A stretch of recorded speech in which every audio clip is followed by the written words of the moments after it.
మరో 2 రోజుల్లో ఆంధ్రప్రదేశ్ కేబినెట్ సమావేశమై జగన్మోహన్ రెడ్డి ప్రతిపాదిస్తున్నటువంటి 3 రాజధానుల ప్లాన్కు ఆమోదం తెలుపుతుంది.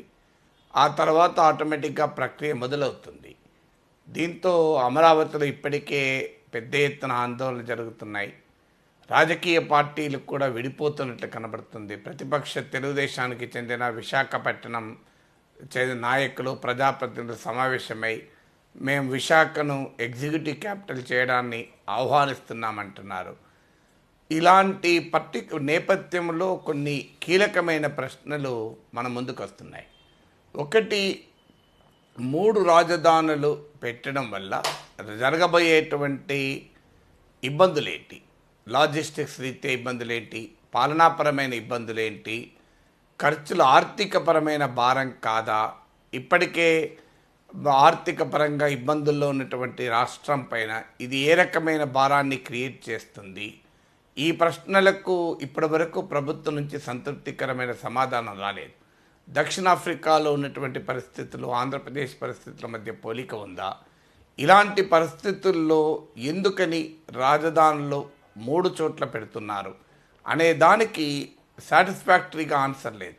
ఇదొక వికేంద్రీకరణ అంటున్నారు, కానీ అభివృద్ధి వికేంద్రీకరణ కాదు, ఇది పాలనా వికేంద్రీకరణ కూడా కాదు. పాలనా వికేంద్రీకరణ అంటే ముఖ్యమంత్రి చేతుల్లో అధికారాలు కేంద్రీకృతం కాకుండా, రాష్ట్ర ప్రభుత్వం చేతుల్లో అధికారం కేంద్రీకృతం కాకుండా దిగువకు అధికారాల బదిలీ కావడం.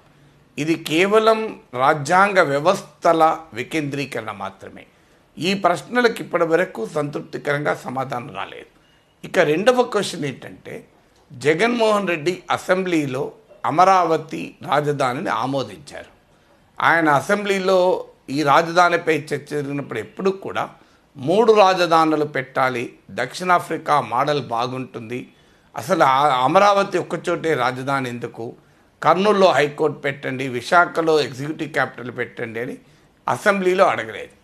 అసెంబ్లీ అడగకపోగా వైఎస్ఆర్ కాంగ్రెస్ పార్టీ ఎన్నికల మేనిఫెస్టోలో కూడా అమరావతికి స్వస్తి పలుకుతామని కానీ, లేదు విశాఖ కర్నూలులకు ఎగ్జిక్యూటివ్ జ్యుడిషియల్ క్యాపిటల్స్ తీసుకెళ్తామని కానీ మేనిఫెస్టోలో ఎక్కడా చెప్పలేదు.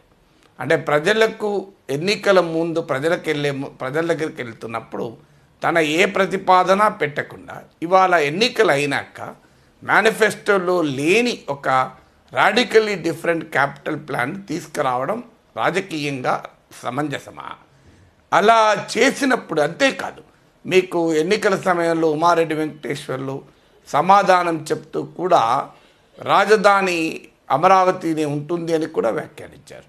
సో అమరావతి ప్రజలకు కానీ రాష్ట్ర ప్రజలకు కానీ తన 3 రాజధానుల ప్రణాళికను జగన్మోహన్ రెడ్డి చెప్పలేదు.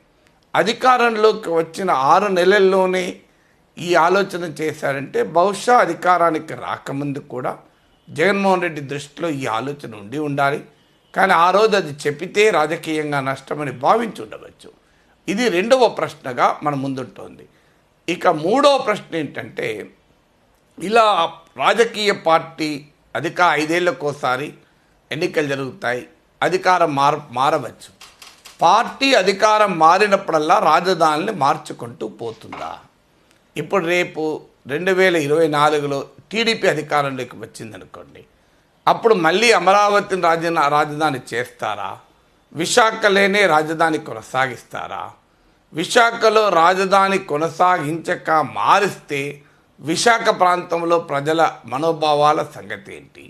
ఇప్పటికే తెలుగుదేశం పార్టీకి చెందిన వైజాగ్ నాయకులే ఆహ్వానిస్తున్నారు. కర్నూలులో ఉన్న హైకోర్టును మళ్ళీ అమరావతి తీసుకొస్తారా? ఇలా అధికారం మారినప్పుడల్లా రాజధానులు మార్చుపోవడం అనేది అది సమంజసమా? ప్రభుత్వ నిర్ణయాలకు, రాజ్యాంగబద్ధమైనటువంటి వ్యవస్థల ఏర్పాటుకు ఒక కంటిన్యూటీ ఉంటుంది తప్ప ఎవరికి తోచినట్లు వాళ్ళు మార్చుకుంటూ పోతుంటే పరిస్థితి ఏంటి? ఇవాళ అమరావతిలో పనిచేసే ఉద్యోగులంతా హైదరాబాద్ నుంచి అమరావతికి వచ్చారు, ఇప్పుడు అమరావతి నుంచి వైజాగ్ పోతారు, మళ్ళీ వైజాగ్ నుంచి వాళ్ళు మళ్ళీ దగ్గరికి పోవాలా? సో ఈ రకంగా రాజధానుల్ని రాజకీయ పార్టీలు ఇష్టానుసారం మార్చుకుంటూ పోవచ్చా? ఇది మూడో ప్రశ్న. ఇక 4వ ప్రశ్న ఏంటంటే, అసలు అభివృద్ధి చేసిన ప్లాట్లు మేము రైతులకు ఇస్తాం, రైతులకు ఇచ్చిన హామీని నిలబెట్టుకుంటామన్నారు. సో రైతులకు ఇచ్చిన హామీని నిలబెట్టుకోదలుచుకున్నప్పుడు మరి సమస్య ఎక్కడొస్తుంది? మీరు అభివృద్ధి చేసి ఇవ్వడం అంటే ఏమిటి? సో ఆ రైతులు 33,000 ఎకరాలు ల్యాండ్ పూలింగ్లో ఇచ్చింది కేవలం డెవలప్మెంట్ చేసి ఇవ్వమని ఇచ్చారా? అంటే రోడ్లు వేసి మీరు డెవలప్మెంట్ అంటే మనందరికీ తెలిసింది. రోడ్లు వేస్తారు, పార్కులు కడతారు, కరెంట్ ఎలక్ట్రిసిటీ కనెక్షన్ ఇస్తారు, వాటర్ కనెక్షన్ ఇస్తారు, డ్రైనేజ్ కనెక్షన్ ఇస్తారు, ఇంకా గేటెడ్ కమ్యూనిటీ అయితే ఒక క్లబ్ హౌస్ కడతారు, కమ్యూనిటీ హాల్ కడతారు. ఇదే కదా డెవలప్మెంట్ అంటే. సో ఈ రకంగా డెవలప్మెంట్ చేసి ఇవ్వమని 33,000 ఎకరాలు రైతులు రాష్ట్ర ప్రభుత్వానికి ఇచ్చారా? రాష్ట్ర ప్రభుత్వానికి ఇచ్చింది ఏంటంటే ఇక్కడ ఒక మహానగరం వస్తుంది. సో జూబ్లీ హిల్స్ లాగానో, మాదాపూర్ లాగానో, కొండాపూర్ లాగానో, గచ్చిబౌలి లాగానో మా ల్యాండ్ కూడా వాల్యూ వస్తుంది అని ఇచ్చారు. ఇప్పుడు రాజధాని లేకుండా కేవలం అసెంబ్లీ ఉంటే డెవలప్ అయ్యేది ఏమీ ఉండదు. అదొక టూరిస్ట్ ప్లేస్గా కూడా డెవలప్ కాదు. సో రాజధాని లేకుండా ఆ ప్లాట్లు అభివృద్ధి అయినట్లుగా చెప్పగలమా? ఒకవేళ డెవలప్మెంట్ చేసి ఇచ్చినా కూడా ఆ ప్లాట్లకు కమర్షియల్ వాల్యూ వస్తుందా? దానిపైన నిర్మాణాలు జరుగుతాయా? ఎవరైనా అమ్ముకుందామంటే డబ్బులు వస్తాయా? దీనికి పరిష్కారం ఏంటి? అలాగే ఈ ప్లాట్లు ఇవ్వడమే కాదు, ప్రభుత్వం ఆ రోజు ఇచ్చిన హామీ కొన్నేళ్ల పాటు కౌలు కూడా ఇస్తామని. ఇప్పుడు ఆ డబ్బులు మరి ఇస్తారా? సో ఈ ప్రశ్నకు సమాధానం కావాలి. 5వది ఏంటంటే పోనీయండి, భూములు రైతులకు తిరిగి ఇచ్చే అవకాశం ఉందా? తిరిగి ఇచ్చే అవకాశం ఉన్నప్పుడు చాలా చోట్ల ఇవాళ మీరు రోడ్లు కట్టారు, తర్వాత నిర్మాణాలు చేపట్టారు, చాలా లోతుగా నిర్మాణాలు చేపట్టారు. ఎందుకంటే ఆ భూమి స్వభావం రీత్యా ఇప్పుడు ఆ నిర్మాణాలన్నీ కూల్చివేసి రోడ్లన్నీ తీసివేసి మళ్ళీ నేలను చదును చేసి రైతులకు ఇస్తారా? అలా ఇచ్చినప్పుడు ఆ నేల మళ్ళీ పాతకాలంలో ఏ రకంగానైతే సారవంత నేలగా ఉండెనో అదే రకమైన సారవంత నేలగా ఉంటుందా? దీనికి లేనప్పుడు మరి రైతులు అన్యాయం కారా? అంతకుముందు వాళ్ళు సారవంతమైన భూముల్లో వ్యవసాయం చేశారు. ఇప్పుడు వాళ్ళు ఇచ్చింది ఒక మహానగరంలో రెసిడెన్షియల్ ప్లాట్లుగా, కమర్షియల్ ప్లాట్లుగా మారుతాయని ఇచ్చారు. ఇప్పుడు వారికి సారవంతమైన నేలలు మిగలలేదు, కమర్షియల్గా రెసిడెన్షియల్ ప్లాట్లకు వాల్యూ లేదు. మరి రెంట చెడ్డ రేవడి అయిన రైతులకు నష్టపరిహారం ఎవరు చెల్లిస్తారు? సో ఇటు కాకుండా అటు కాకుండా కావడంలో ఉపయోగం ఏంటి? ఇక 6వది ఏంటంటే ఓకే, రాజధాని ఉండదు, దీన్ని ఒక ఎడ్యుకేషనల్ హబ్గా మేము డెవలప్ చేస్తామని అంటున్నారు. ఎడ్యుకేషనల్ హబ్ అంటే కొన్ని విద్యా సంస్థలు ఇక్కడ ఏర్పాటు చేస్తారు. మరి విద్యా సంస్థలను ఏర్పాటు చేయాలన్నా కూడా ల్యాండ్ డెవలప్మెంట్ చేయాలి, దానికి కావలసినటువంటి ఇన్ఫ్రాస్ట్రక్చర్ క్రియేట్ చేయాలి. మరి ఈ ఎడ్యుకేషన్ ఇన్స్టిట్యూషన్స్ డెవలప్ చేసి ఇన్ఫ్రాస్ట్రక్చర్ డెవలప్ చేసినాక ఇక అదనంగా రాజధాని అంటే ఏంటి? ఒక శాసనసభ ఎలాగో అది కూడా కడతామంటున్నారు, మంత్రుల క్వార్టర్లు కడతామంటున్నారు, అసెంబ్లీ ఇక అదనంగా సెక్రటేరియట్, టెంపరీ సెక్రటేరియట్ కట్టి ఉంది, హైకోర్టు బిల్డింగ్ టెంపరీ ఉంది, పర్మనెంట్ కడుతున్నారు. ఇక అదనంగా ఏ ఖర్చు ఏంటి? మరి మీరు ఎలాగో దీన్ని ఎడ్యుకేషనల్ హబ్గా డెవలప్ చేసినప్పుడు అదే స్థాయిలో రాజధాని కూడా నడపచ్చు కదా, లో ప్రొఫైల్ రాజధాని నడపచ్చు. మరి ఇంత అదనంగా మళ్ళీ ఇప్పుడు విశాఖపట్నంకి వెళ్ళి అక్కడ మళ్ళీ బిల్డింగ్లు కట్టడం ఎందుకు? సో ఈ అదనమైన ఇది అనవసరం ఖర్చు కదా. ఇప్పుడు ఎడ్యుకేషనల్ హబ్గా డెవలప్ చేస్తూ ఒక మోడెస్ట్ క్యాపిటల్ లాగా దీన్ని కంటిన్యూ చేయొచ్చు కదా. అప్పుడు ఆటోమేటిక్గా జరగబోయే అభివృద్ధి అవుతుంది ఒక ప్రాసెస్లో. మరి ఇప్పుడు కొత్తగా ఇంకో ప్లేస్కు మార్చి అక్కడ మళ్ళీ బిల్డింగ్లు ఎందుకు కడుతున్నారు అనేది క్వశ్చన్. ఇక 7వది ఏంటంటే అమరావతికి వరదలు ఉన్నాయి, అమరావతికి పర్యావరణ ముప్పు ఉంది అన్నారు. సో ఇప్పుడు ఒక క్వశ్చన్ ఏమొస్తుందంటే కర్నూలుకు కూడా వరదలు వచ్చాయి కదా, తుంగభద్ర నదికి వచ్చిన వరదల్లో కర్నూలు పట్టణం మొత్తం మునిగింది కదా, నిజమే కదా అది. సో ఈ కృష్ణానదికి వరదలు వచ్చినప్పుడు అమరావతి ఎన్నిసార్లు మునిగిందో తెలియదు, కానీ కర్నూలు కూడా మునిగింది కదా. అలాగే మీకు ఉదుస్ సైక్లోన్ వచ్చి విశాఖపట్నంలో చెట్లన్నీ పడిపోయాయి, నానా బీభత్సం జరిగింది కదా, 1000 కోట్ల నష్టపరిహారమే కేంద్ర ప్రభుత్వం నుంచి అడిగాం కదా. ఇప్పుడు మీరు కర్నూలుకు జ్యుడిషియల్ క్యాపిటల్ మారిస్తే దానికి వరద ప్రమాదం ఉండదా? విశాఖపట్నంకి ఎగ్జిక్యూటివ్ క్యాపిటల్ మారిస్తే దానికి మీకు తుఫాన్ ప్రమాదం ఉండదా? సో ఈ క్వశ్చన్కి ఆన్సర్ ఉండాలి కదా. మరి పర్యావరణ అంశమే అయితే వైజాగ్, కర్నూలు కూడా సూటబుల్ ప్లేసెస్ అవుతాయా అనేది అమరావతి ప్రజల నుంచి వస్తున్న సూటి ప్రశ్న. దీనికి ఆన్సర్ ఏమైనా ఉందా ప్రభుత్వం దగ్గర? ఇక 8వ క్వశ్చన్ ఏంటి అంటే, అసలు ఇన్సైడర్ ట్రేడింగ్ జరిగింది అని అంటున్నారు.